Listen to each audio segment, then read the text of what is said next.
साथियों, आप देख रहे हैं बिहार समाचार, जहां आपको मिलती है बिहार की दिन भर की ताजा और बड़ी खबरें। आज की पहली खबर, फुल एक्शन में मंत्री विजय सिन्हा, भू माफियाओं से रखा सांठगांठ तो सीधे बर्खास्त होंगे राजस्व कर्मी। मंत्री विजय सिन्हा ने आरोपों को गंभीरता से लेते हुए कड़ी चेतावनी दी। दरअसल उन्होंने जमीन विवाद को समाज के लिए घातक बताया। इसके साथ ही वार्निंग देते हुए मंत्री विजय सिन्हा ने कहा कि अगर किसी भी राजस्व कर्मी की सांठगांठ भू माफियाओं के साथ पाई जाती है तो उन्हें सीधा बर्खास्त किया जाएगा। इतना ही नहीं, उसकी संपत्ति भी जब्त की जाएगी। इसके अलावा फर्जी आवेदन देने वालों पर भी कड़ी कार्रवाई की जाएगी। बिहार में सरकार ने शुरू कर दी तीसरी 7 निश्चय योजना। बिहार में नीतीश सरकार ने 7 निश्चय पार्ट 3 का ऐलान कर दिया है। मुख्यमंत्री नीतीश कुमार ने खुद अपने एक्स हैंडल पर 7 निश्चय के तहत आने वाले 3 विभिन्न कार्यक्रमों का ऐलान किया है। यह सभी कार्यक्रम साल 2025 से 2030 के लिए लागू होंगे। 7 निश्चय पार्टी 3 में जिन कार्यक्रमों को शामिल किया गया है उनमें दोगुना रोजगार, दोगुनी आय, समृद्ध उद्योग, सशक्त बिहार, कृषि में प्रगति, प्रदेश की समृद्धि, उन्नत शिक्षा, उज्जवल भविष्य, सुलभ स्वास्थ्य, सुरक्षित जीवन, मजबूत आधार, आधुनिक विस्तार, सबका सम्मान, जीवन आसान शामिल है। हम अपनी इस रिपोर्ट में आपको बताते हैं कि सीएम नीतीश कुमार ने 7 निश्चय 1 और 7 निश्चय 2 में किन किन कार्यक्रमों को शामिल किया था और क्या क्या काम किए गए थे।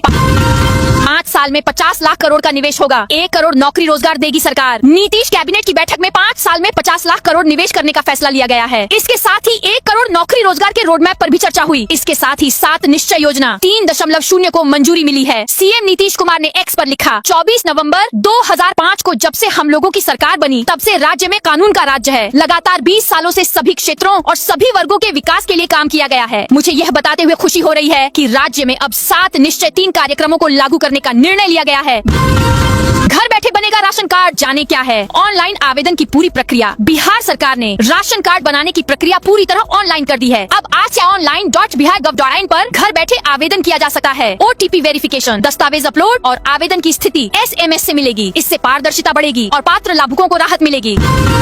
15 जुलाई 2026 तक पटना जिले में इस रूट पर नहीं चलेगी कोई गाड़ी। राष्ट्रीय राजमार्ग प्राधिकरण की ओर से शिवाला चौक से कन्हौली तक सड़क निर्माण कार्य शुरू किया जा रहा है। इस कार्य को सुचारू और सुरक्षित ढंग से पूरा करने के लिए इस मार्ग पर 18 दिसंबर 2025 से 15 जुलाई 2026 तक सभी प्रकार के वाहनों का आवागमन पूरी तरह बंद रहेगा। इस संबंध में दानापुर के अनुमंडल पदाधिकारी ने निर्देश जारी किया है। प्रशासन का कहना है कि निर्माण कार्य के दौरान किसी भी तरह की दुर्घटना से बचाव और काम में तेजी लाने के लिए यह निर्णय लिया गया है।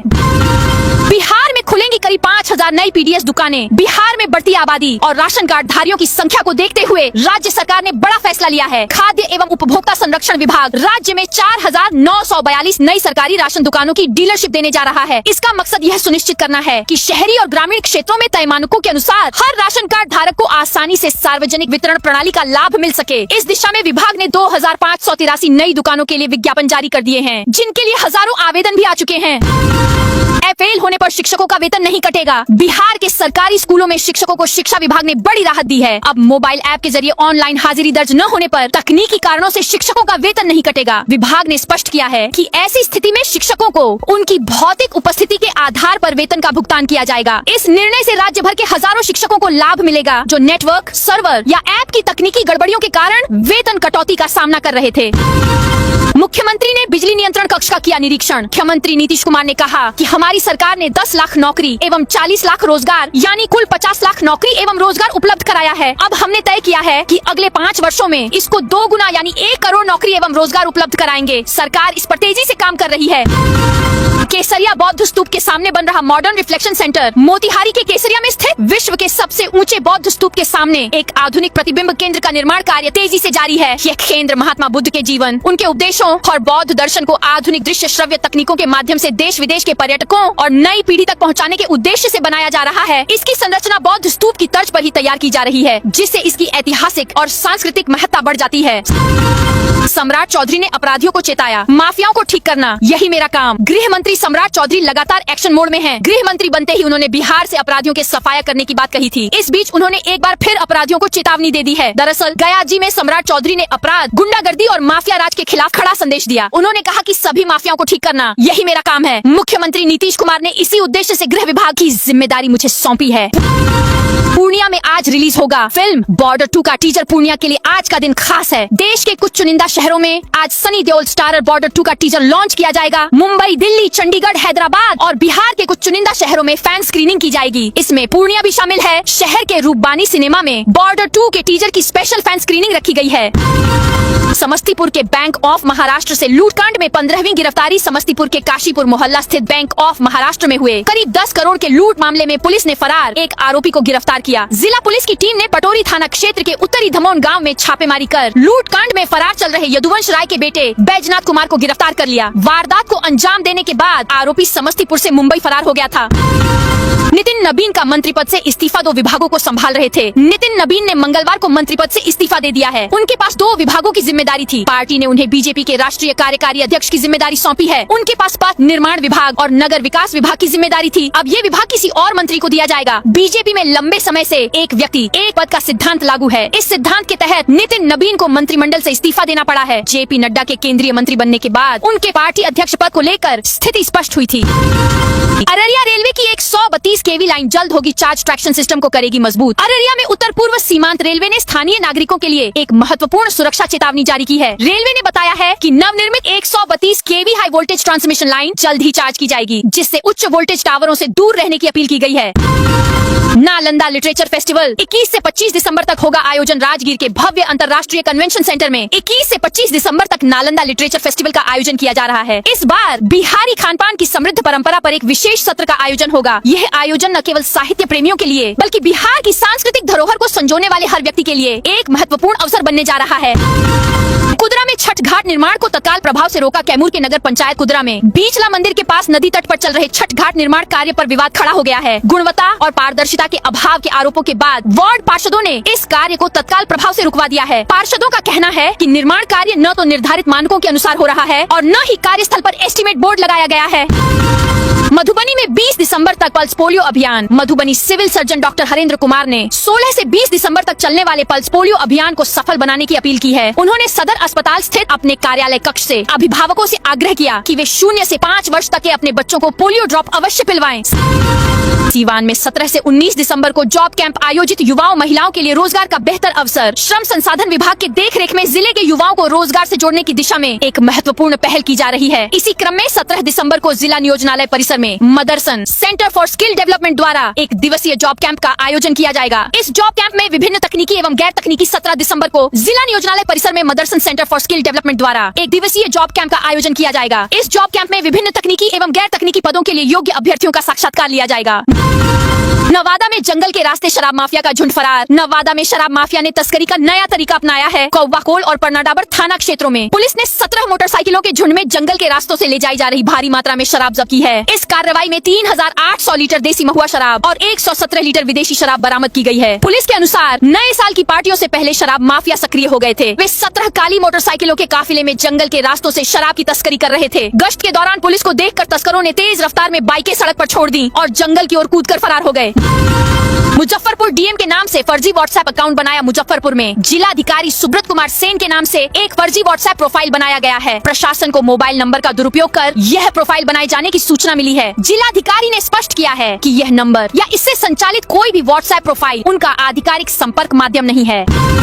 सैंड आर्टिस्ट को मिला Asian book of world records. Munger निवासी अंतर्राष्ट्रीय रेत शिल्पकार मधुरेंद्र कुमार ने सोनपुर मेला में एक नया कीर्तिमान स्थापित किया है। उन्होंने पौराणिक गजग्राह युद्ध और भगवान विष्णु द्वारा ग्राहवध की कथा पर आधारित 50 अद्वितीय रेत प्रतिमाओं का निर्माण किया, जिसके लिए उन्हें Asian book of world records द्वारा आधिकारिक मान्यता प्रदान की गई है। मधुबनी में चाकूबाजी का आरोपी 24 घंटे में गिरफ्तार। मधुबनी नगर थाना क्षेत्र के गंगासागर चौक पर रविवार देर शाम हुई चाकूबाजी की घटना के आरोपी को पुलिस ने सोमवार को गिरफ्तार कर लिया। आरोपी को न्यायिक हिरासत में भेज दिया गया है। इस घटना में एक युवक घायल हो गया था। गिरफ्तार आरोपी की पहचान राजनगर थाना क्षेत्र के चकदह गांव निवासी अजय चौधरी के रूप में हुई है। वह दिहाड़ी मजदूर है। भागलपुर में सरकारी बस अड्डे पर सुविधाओं का अभाव। भागलपुर स्मार्ट सिटी में सरकारी बस अड्डे की हालत जर्जर है। यहाँ न तो यात्रियों के लिए शुद्ध पेयजल की व्यवस्था है, न ही स्वच्छ शौचालय और न ही बैठने की कोई सुविधा। लाख दावों के बाद भी स्मार्ट बस स्टैंड का निर्माण नहीं हो सका है। पूरा परिसर गंदगी और कूड़े कचरे से अटा पड़ा है। खुले आसमान के नीचे यात्रियों को बस का इंतजार करना पड़ता है। सांसद जावेद आजाद ने केंद्रीय मंत्री शेखावत से की मुलाकात। किशनगंज की पर्यटन संभावनाओं को उजागर करने के लिए सांसद डॉक्टर मोहम्मद जावेद आजाद ने केंद्रीय पर्यटन मंत्री गजेंद्र गजेंद्र सिंह शेखावत से मुलाकात की। इस दौरान उन्होंने जिले में पर्यटन उद्योग को गति देने और विकास योजनाओं पर फॉलो अप का अनुरोध किया। दुनिया का सबसे बड़ा शिवलिंग फरवरी में होगा स्थापित। दुनिया का सबसे बड़ा शिवलिंग 4 जनवरी तक बिहार के पूर्वी चंपारण स्थित चकिया के विराट रामायण मंदिर पहुंचेगा। नए साल में फरवरी तक इस शिवलिंग के विराट रामायण मंदिर में स्थापित होने की उम्मीद है। शिवलिंग ने अब तक करीब 1635 किलोमीटर की यात्रा कर ली है। यह शिवलिंग तमिलनाडु, आंध्र प्रदेश और महाराष्ट्र होते हुए मध्य प्रदेश पहुँच गया है। अब मध्य प्रदेश के बाद शिवलिंग उत्तर प्रदेश में प्रवेश करेगा। उत्तर प्रदेश में भी विभिन्न जगहों पर स्वागत करने की योजना बनी है। बनारस, मोहनिया होते हुए शिवलिंग बिहार में प्रवेश करेगा। ताप बिजली संयंत्र पर सरकार के जवाब को बताया झूठा। बक्सर के चौसा ताप बिजली संयंत्र को लेकर लोकसभा में पूछे गए तारांकित प्रश्न के जवाब पर सियासत तेज हो गई है। बक्सर के सांसद सुधाकर सिंह ने पर्यावरण, वन एवं जलवायु परिवर्तन मंत्री द्वारा दिए गए उत्तर को जमीनी हकीकत से परे बताते हुए इसे किसान, पर्यावरण और लोकतांत्रिक जवाबदेही तीनों का खुला अपमान करार दिया है। सांसद ने कहा कि सरकार ने एक बार फिर कागजी रिपोर्टों के सहारे जनता को गुमराह करने की कोशिश की है।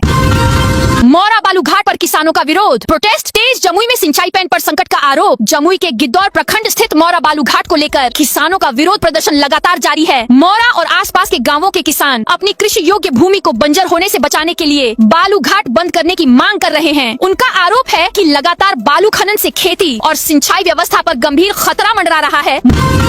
मुजफ्फरपुर के 5 प्रखंडों से गुजरेगा रक्सौल हल्दिया एक्सप्रेसवे। रक्सौल हल्दिया 6 लेन एक्सप्रेसवे की तस्वीर अब साफ हो रही है। यह एक्सप्रेसवे बिहार के मुजफ्फरपुर जिले के 38 गांवों से गुजरेगा, जिसकी लंबाई 50 किलोमीटर होगी। इस एक्सप्रेसवे का महत्व इसी से समझा जा सकता है कि नेपाल एवं बंगाल से मुजफ्फरपुर की दूरी घटेगी और बंगाल का सफर 15 घंटे से घटकर करीब 8 घंटे ही रह जाएगा। सुपौल के नगर पंचायत निर्मली में RTPS काउंटर शुरू। सुपौल के नगर पंचायत निर्मली कार्यालय परिसर में जन्म एवं मृत्यु प्रमाण पत्र बनाने के उद्देश्य से RTPS right to public service counter का विधिवत उद्घाटन किया गया। काउंटर का उद्घाटन मुख्य पार्षद दुलारी देवी ने फीता काट कर किया। इस मौके पर नगर पंचायत के कई जनप्रतिनिधि, पदाधिकारी और स्थानीय लोग मौजूद रहे। अरवल सदर अस्पताल का डीएम ने औचक निरीक्षण किया। अरवल सदर अस्पताल का औचक निरीक्षण जिला पदाधिकारी अमृषा बैंस ने मंगलवार को किया। उन्होंने जिले में स्वास्थ्य सेवाओं की गुणवत्ता सुधारने के उद्देश्य से अस्पताल की संपूर्ण व्यवस्थाओं का बारीकी से जायजा लिया और संबंधित अधिकारियों को आवश्यक दिशा निर्देश दिए। निरीक्षण के दौरान डीएम ने डॉक्टरों की उपलब्धता, ड्यूटी चार्ट, दवाओं की स्थिति और मरीजों को दी जा रही चिकित्सा सेवाओं की समीक्षा की। अरवल में पल्स पोलियो अभियान, डीएम ने नवजात को 2 बूंद खुराक पिलाकर की शुरुआत। अरवल जिले को पोलियो मुक्त बनाने की दिशा में मंगलवार को एक महत्वपूर्ण कदम उठाया गया। जिला पदाधिकारी अमृषा बैंस ने सदर अस्पताल अरवल परिसर से पल्स पोलियो अभियान का विधिवत शुभारंभ किया। उन्होंने नवजात बच्चों को पोलियो की 2 बूंद पिलाकर इस अभियान की औपचारिक शुरुआत की।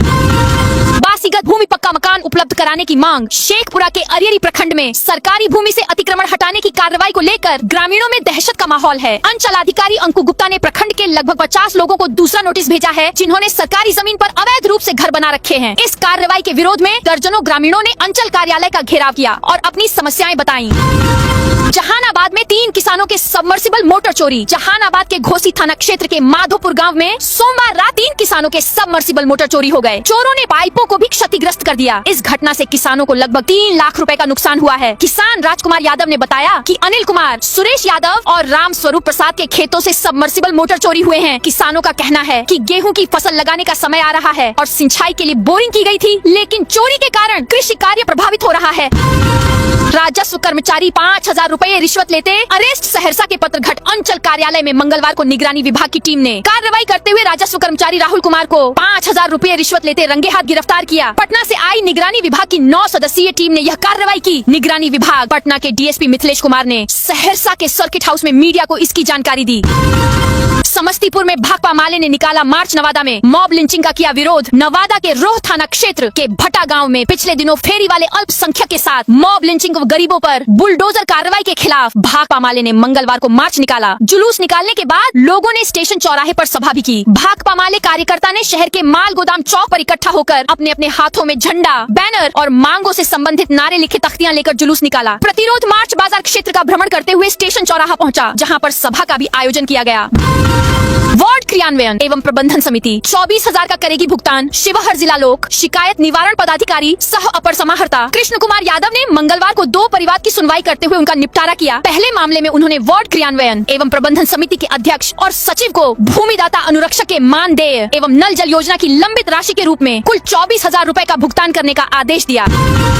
आज से शुरू हुआ खरमास, नहीं होंगे कोई मांगलिक कार्य। आज से खरमास शुरू हो रहा है। इसके शुरू होते ही हिंदुओं के सभी मांगलिक कार्यों पर महीने भर का विराम लग जाएगा। इस बार 8 साल के बाद खरमास के दौरान शुक्र ग्रह के अस्त होने से 1.5 महीने के बाद ही शादी, ब्याह, गृह प्रवेश और अन्य शुभ मांगलिक कार्य शुरू होगा। इस दौरान सिर्फ बसंत पंचमी यानी 23 जनवरी 2026 को अबूझ मुहूर्त होने से इस दिन सगाई, व्यापार आरंभ, विशेष वस्तुओं की खरीदारी आदि कर सकते हैं। नीतीश के हिजाब वाले वीडियो में पप्पू यादव को अभिभावक दिखा। बिहार के मुख्यमंत्री नीतीश कुमार के मुस्लिम महिला के हिजाब हटाने की कोशिश करने वाला वीडियो वायरल होने पर राज्य ही नहीं बल्कि देश भर का सियासी पारा गर्मा गया है। आरजेडी, कांग्रेस समेत अन्य कई विपक्षी दलों के नेता नीतीश के वीडियो की निंदा करने लगे हैं। इस बीच पूर्णिया से कांग्रेस समर्थित निर्दलीय सांसद पप्पू यादव ने सीएम नीतीश का बचाव किया है। उन्होंने कहा कि हिजाब नहीं हटाया गया बल्कि नीतीश के मन में बाप बेटी वाला भाव था। हालांकि पप्पू की पत्नी एवं कांग्रेस सांसद रंजीत रंजन ने नीतीश के महिला का हिजाब हटाने को शर्मनाक बताते हुए उसे बर्दाश्त के काबिल नहीं करार दिया है। आईपीएल ऑक्शन, पप्पू यादव के बेटे समेत बिहार के 6 खिलाड़ी। इंडियन प्रीमियर लीग आईपीएल 2026 का ऑक्शन आज अब्बू धाबी के एतिहाद एरिना में होगा। इस लीग के लिए नीलामी में शामिल 350 खिलाड़ियों में से बिहार के 6 खिलाड़ियों पर भी बोली लगेगी। बिहार क्रिकेट एसोसिएशन की ओर से भेजे गए लिस्ट में ऑक्शन के लिए 4 खिलाड़ियों को शॉर्टलिस्ट किया गया है। इसमें तेज गेंदबाज साकिब हुसैन, मोहम्मद इजहार, साबिर खान के साथ विकेट कीपर बल्लेबाज बिपिन सौरभ का नाम शामिल है। परिवार नियोजन में लापरवाही, आशा फैसिलिटेटर पर कार्रवाई। खगड़िया में परिवार नियोजन सहित अन्य स्वास्थ्य कार्यक्रमों में लापरवाही के मामले सामने आने के बाद जिला स्वास्थ्य समिति ने कड़ा रुख अपनाया है। जिलाधिकारी नवीन कुमार के निर्देश पर परबत्ता प्रखंड की 1 आशा फैसिलिटेटर और 2 आशा कार्यकर्ताओं से स्पष्टीकरण मांगा गया है। सिविल सर्जन सह सदस्य सचिव जिला स्वास्थ्य समिति खगड़िया द्वारा जारी पत्र के अनुसार स्वास्थ्य उपकेंद्र महद्दीपुर परबत्ता की आशा फैसिलिटेटर श्रीमती मनोरमा देवी पर बंध्याकरण पखवाड़े में रुचि न लेने और आशा कार्यकर्ताओं को काम करने से रोकने का आरोप है। तो दोस्तों, ये थी आज बिहार की दिन भर की ताजा और बड़ी खबरें। अब कल मिलते हैं नई खबरों के साथ।